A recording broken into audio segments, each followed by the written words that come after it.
شهر رمضان الذي أنزل فيه القرآن আল্লাহ তাআলা বলেন, এই রমাদান মাসে আমি আল্লাহ রব্বুল আলামিন কুরআনুল কারীম অবতীর্ণ করেছি, নাজিল করেছি। রমাদান মাস শুধু রমজান মাস নয়, রোজার মাস নয়, বরং কুরআন অবতীর্ণ হওয়ার মাস। বলেন সুবহানাল্লাহ। আল্লাহ বললেন, আমি আল্লাহ এই রমাদান মাসে আমি আল্লাহ তাআলা কুরআন অবতীর্ণ করলাম, কুরআন নাজিল করলাম। হুদাল লিন্নাস, আমি আল্লাহ কুরআন নাজিল করলাম মানুষের হিদায়াতের জন্য। মানুষ এই কুরআনের পথ, এই কুরআনের দিক নির্দেশনা নিয়ে মানুষ কুরআনের পথে চলবে, হিদায়াতের পথে চলবে। কুরআন দ্বারা মানুষ হিদায়াত হবে। বেঈমান আর নাফরমান মুশরিকরা এই কুরআনের উপরে ঈমান আনবে, কালমা পড়ে মুসলমান হবে। এজন্য আল্লাহ বললেন, হুদাল লিন্নাস, আমি আল্লাহ মানুষের হিদায়াতের জন্য এই কুরআনকে বানাইলাম।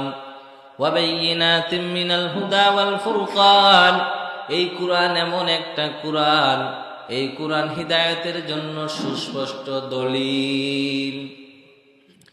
এই কুরআন দেখিয়া কত বড় বড় বৈজ্ঞানিক, কত বড় বড় বেঈমান, ওরা চাঁদ নিয়ে গবেষণা করতে গিয়া, সূর্য নিয়ে গবেষণা করতে গিয়া এক পর্যায়ে নিজের গবেষণার মধ্যে ভুল পাইয়া 1400 বছর আগে যে আমার আল্লাহ আসমান জমিন পৃথিবী বানাইছেন, আমার আল্লাহ চন্দ্র নক্ষত্র বানাইছেন, ওই 1400 বছর পূর্বে আমার মায়ার নবী বিশ্বনবী রহমাতান লিল আলামিন, যেই নবী আমার শাহাদাত আঙ্গুল ইশারা করিয়া চন্দ্র 2 খণ্ড হয়ে গেছিল।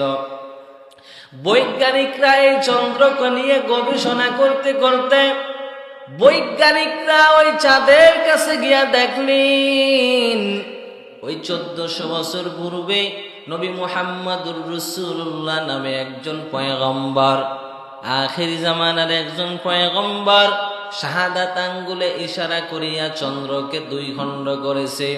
বৈজ্ঞানিকরা চাঁদের কাছে গিয়া দেখে, ওই চন্দ্রের ভিতরে এখনো পর্যন্ত সেই ফাটলের দাগ আছে।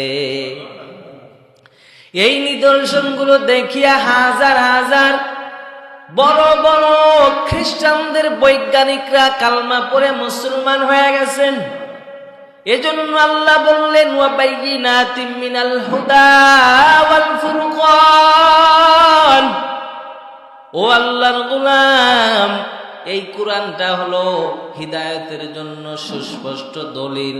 ওয়াল ফুরকান মানে সত্য মিথ্যার পার্থক্যকারী। এই কুরআন কি? সত্য এবং মিথ্যা পার্থক্যকারী। যেটা সত্য সেটা সত্য, মিথ্যাকে বিচ্ছিন্ন করে দেয়, এটার নাম কি? কুরআন।